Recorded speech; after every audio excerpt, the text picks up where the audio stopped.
Halo semuanya, kembali lagi bersama saya untuk presentasi sistem informasi. Terlebih dahulu perkenalkan, nama saya Yani Magula, kelas SIM 1903 NPM 19110562. Pada saat ini saya akan presentasikan dengan judul definisi, prinsip, pieces dan penyebab kegagalan perkembangan sistem informasi. Sebelum kita masuk pada penyebab kegagalan dalam sistem informasi ini, kita dulu ketahui yaitu definisinya, tujuannya, fungsinya, dan lain-lain sebagainya, dan seterusnya.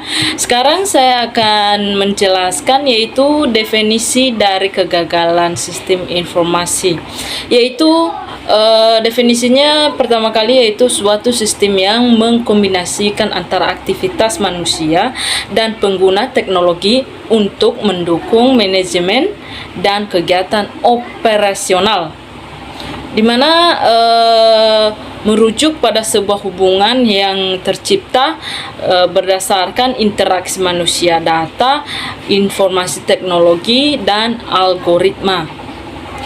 Di sini ada pada abad 20 ke-1 menerapkan sistem informasi tidak hanya diimplementasikan pada bidang teknologi informasi dan komunikasi atau singkatan dari TIC. Namun kebutuhan proses ini bisnis lain juga sangat membutuhkan kontrol dari sistem informasi, sehingga sistem informasi berbentuk sebagai tipe khusus dan proses kerja, sehingga pengguna dari sistem informasi tersendiri ditunjukkan untuk mengelola berbagai informasi yang dikelola oleh setiap perusahaan atau organisasi, sehingga sumber daya atau resources yang dibutuhkan tidak terlalu besar dan dapat dipersingkat waktu penenangan proses. Selain itu, data yang dikelola juga dapat digunakan kapan saja, di mana saja, serta mampu mempersingkat birokrasi yang ada. Di sini kita masuk pada tujuan sistem informasi. Tujuan pada sistem informasi terlebih dahulu yaitu pengembangan sistem informasi untuk menghasilkan sebuah produk yang berisi kumpulan informasi. Sebuah sistem tertentu melibatkan berbagai jenis dan tipe data yang mampu diolah agar dapat ditampilkan mudah kepada pengguna atau disebut dengan user. Nah, untuk menghasilkan data yang valid dan sesuai, maka yang perlu kita perhatikan ketiga faktor ini yaitu harus relevan, tepat sasaran,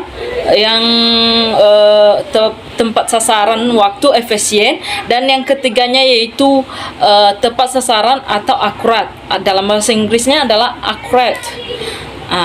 Ketika semua faktor tersebut telah terpenuhi dengan baik, maka tujuan dari implementasinya sistem informasi ini adalah bagi bisnis dan usaha menghasilkan output yang memaksimalkan dan optimal. Namun fungsi dari sistem informasi ini adalah setelah mengetahui apa sistem informasi beserta tujuannya, selanjutnya fungsinya ini ada 5, yaitu mampu menjadi tingkat ketersediaan, kualitas, dan pengalaman, dan mengelola sebuah sistem informasi secara kritis dan logis. Keduanya yaitu mampu meningkatkan produktivitas kerja pada seluruh stakeholders. Ketiganya yaitu mampu menganalisis dan meminimalisir terjadinya kerugian dari sisi ekonomi. Keempat yaitu memberikan aksesibilitas yang baik kepada pengguna. Kelimanya yaitu dapat mencapai tujuan perusahaan secara cepat berdasarkan dukungan yang dapat dipertanggungjawabkan. Di sini kita mempunyai komponen pada sistem informasi, yaitu dalam proses pembangunan sistem informasi ini terdapat beberapa komponen yang perlu diperhatikan agar tidak salah dalam pengambilan keputusan untuk bisnis dan strategi pemasaran, yaitu informasi sistem tersendiri ini terdiri atas beberapa faktor instruksi dan kumpulan prosedur yang dapat dikategorikan sebagai berikut, yaitu ada 4, dan di sini memiliki banyak arti dari hal keempat tersebut, yaitu sistem pendukung keputusan, sistem informasi eksekutif, sistem pemrosesan transaksi, dan sistem pendukung dari keputusan tersebut. Di sini ada beberapa pengertiannya, yaitu salah satunya sistem informasi dari manajemen, yaitu sebuah sistem perencanaan yang melibatkan bagian internal perusahaan yang meliputi pemanfaatan teknologi. Baru kita masuk pada contoh penerapan dari sistem informasi ini, yaitu memberikan beberapa contoh sistem informasi yang saat ini banyak digunakan dalam berbagai bidang bisnis yang ada, mulai dari industri manufaktur, marketing, kesehatan, pendidikan, dan lain-lain sebagainya. Seperti contoh e-commerce, e-learning, fleet management system, chronology world system. Pada salah satunya adalah e-learning.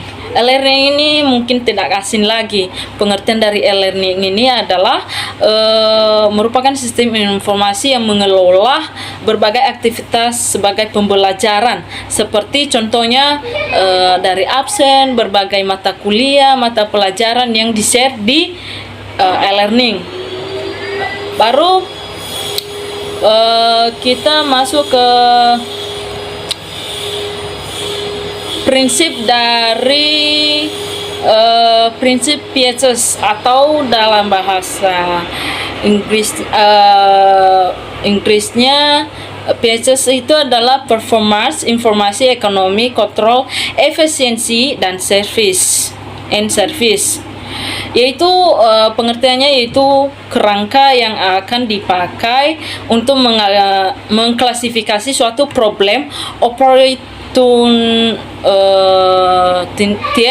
direktivitas yang terdapat pada bagian definisi lingkup. Baru perencanaan sistem ini dalam kerangka yang dihasilkan hal yang terjadi adalah salah satunya kerangka ini dihasilkan menjadi pertimbangan dalam perkembangan sistem metode UML, atau merupakan teknik untuk mengidentifikasikan dan memecahkan masalah yang terjadi pada kualitas pelayan. Dalam analisis Piaget ini sangat penting untuk dilakukan sebelum pengembangan sebuah sistem informasi, karena dalam analisis ini biasanya akan ditemukan beberapa masalah utama maupun masalah bersifat gejala dan masalah utama. Metode ini menggunakan 6 variabel evaluasi, yaitu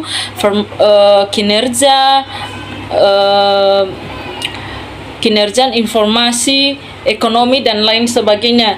Di sini saya akan jelaskan yaitu dalam hal-hal kinerja. Salah satunya adalah variabel pertama dalam metode analisis Piaget, di mana memiliki peran penting yang menilai apakah proses atau prosedur yang ada masih mungkin ditingkatkan kinerjanya, atau diandalkan suatu sistem informasi dalam berproses atau menghasilkan tujuan yang diinginkan. Dalam hal kinerja diukur dari yaitu output dan respon. Keduanya adalah informasi. Informasi ini adalah di sini di sisi lain menilai apakah prosedur yang ada saat ini masih dapat diperbaiki, atau kualitas tersebut dalam informasi dapat dihasilkan menjadi semakin baik, maka disajikan dalam sebuah sistem informasi sehingga harus benar-benar mempunyai nilai yang berguna. Nah, hal ini dapat diukur yaitu dalam keluaran atau output dan masukan input, di mana output itu adalah suatu sistem dalam memproduksi keluaran. Kedua yaitu input. Input ini adalah memasukkan suatu data sehingga kemudian diolah menjadi informasi yang berguna. Itu ketiganya yaitu ekonomi. Ekonomi ini menilai prosedur yang ditingkatkan dan dimanfaatkan nilai gunanya atau diturunkan biaya penyelenggaraannya. Keempat itu adalah pengendalian.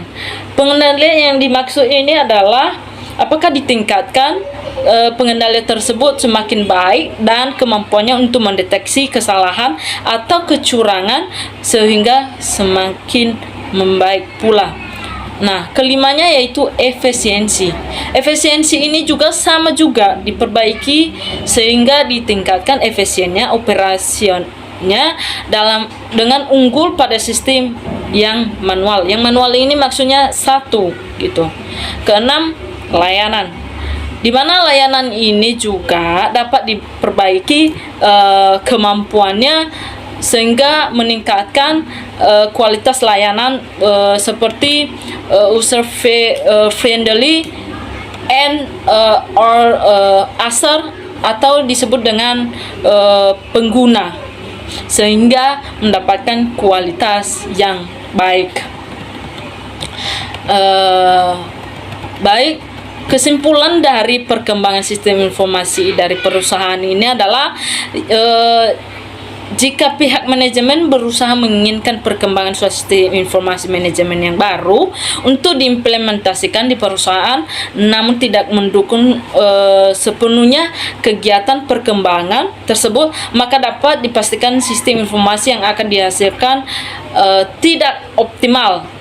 Bentuk dukungan dari pihak manajemen dapat berupa pemberian informasi yang lengkap dan jelas mengenai kebutuhan perusahaan yang diharapkan dapat dihasilkan oleh sistem informasi yang akan dikembangkan, sehingga pernyataan kebutuhan tersebut hendaknya sedetail mungkin guna penghasilan sistem informasi yang benar-benar sesuai dengan keinginan perusahaan.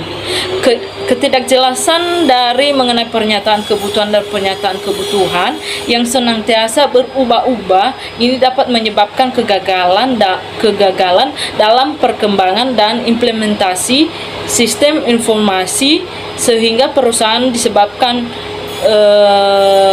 kegagalan perkembangan sistem adalah kurangnya penyesuaian perkembangan sistem, kelalaian menetapkan kebutuhan pemakai dan melibatkan pemakai yang kurang sempurna evaluasi kualitas dan analisis biaya. Nah, pada saat ini itulah kesimpulan yang diambil dari kegagalan dan penyebab dari kegagalan perkembangan sistem informasi ini dapat disimpulkan dalam hal yang saya sebut dari tadi, yaitu penyesuaian perkembangan dalam kelalaian sehingga terjadi hal tersebut.